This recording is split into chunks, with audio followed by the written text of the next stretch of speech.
So thanks very much for joining us, Liz. Good to see you. Yes.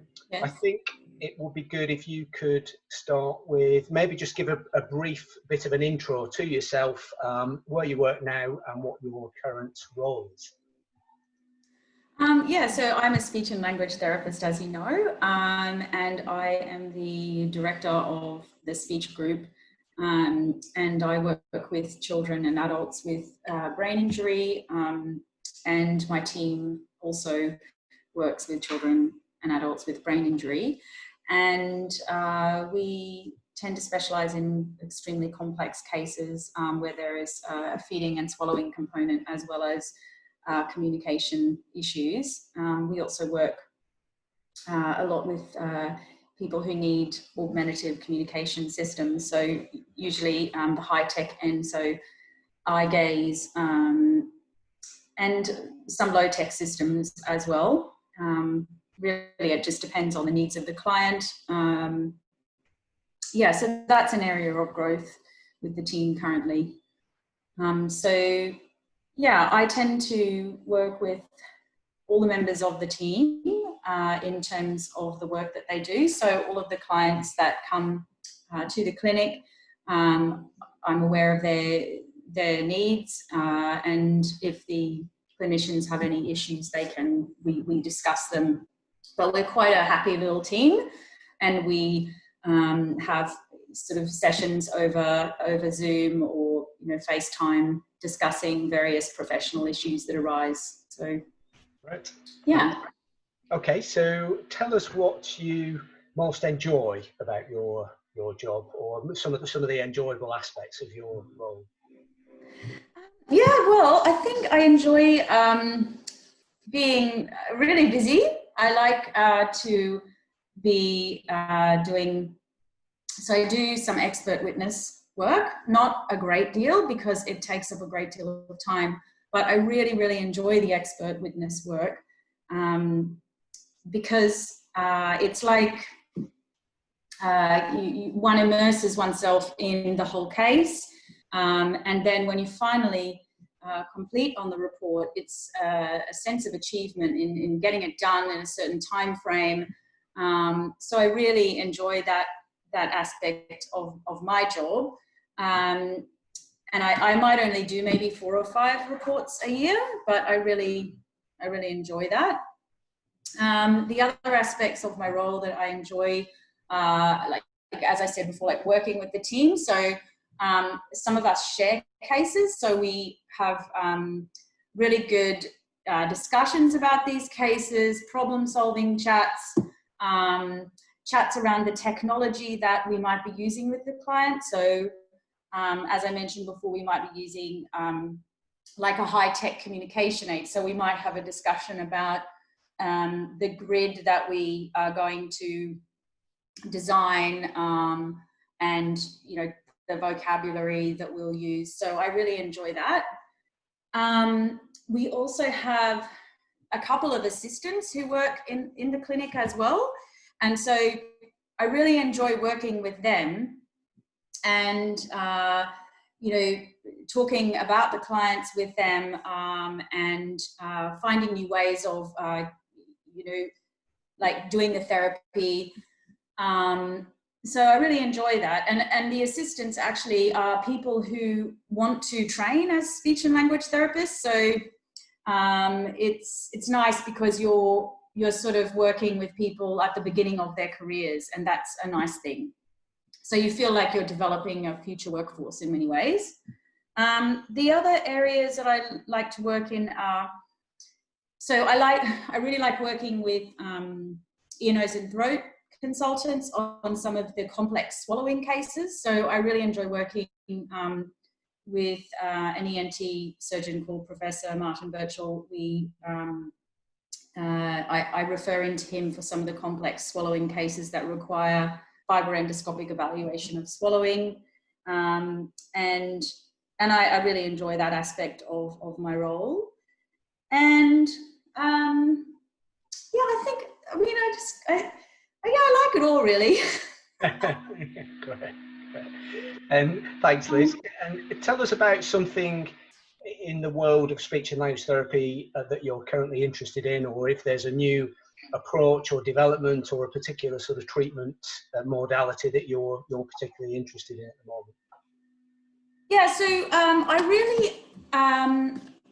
really enjoy the world of facial oral tract therapy, which is a concept or a philosophy of managing speech and swallowing, motor speech and swallowing difficulties in terms of positioning and how one handles the head and neck, jaw with the client. And I really enjoy working with a speech and language therapist called Kay Coombs, who is the director of ARCOS, the Association of Rehabilitation and Communication and Oral Skills.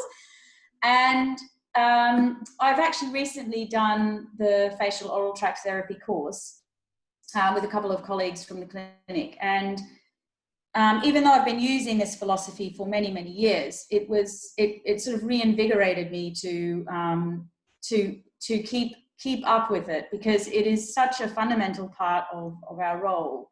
And so I think for me, that is an area that it's not necessarily a new development, but it's an area that I feel like I have to keep going with my clients. And currently, you know, for pretty much all of our clients, there's application of this philosophy with them. So it's all about, like, for example, in like technology, so high tech, where you're looking at eye gaze and getting the person to use eye gaze with a computer. The facial oral tract therapy concepts assist you as a clinician in achieving the best positioning for that patient and working with the physiotherapist as well in achieving that. So I feel like the value of that therapy needs to you know, really continue in my clinic. And I have this secret desire that I don't know if it will come to fruition, to maybe go to Germany or Switzerland and do some work over there with some people who do this work. Right. But I don't speak the languages, so that would be difficult. But I kind of sort of blue sky thinking, sometimes think I'd like to do that, but yeah, I have to find the contacts. Another area that I'm trying to push forward is electrical stimulation of swallowing. So using a machine called Vital Stim, where one can apply electrodes to the neck, and it's a therapeutic approach to improving swallowing disturbances and difficulties.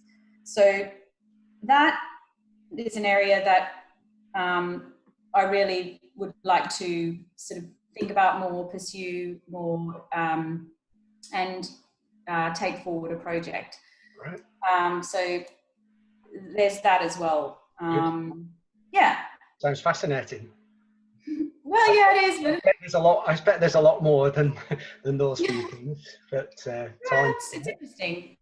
And then switching tack completely. If you had a completely different life in a parallel universe, what do you think you might be doing? Oh. Or what would you like to be doing? Well, the very thing that got me into this profession in the first place was a fascination with the larynx, the voice box, and articulation and all of that. And I always was someone who liked singing and drama and acting. In fact, I started doing a Bachelor of Arts in drama before pursuing my degree studies in speech therapy. So alongside my career, I've always kept up my singing. So I had a few breaks in it, but I've always been doing opera singing since I came to London in 1998.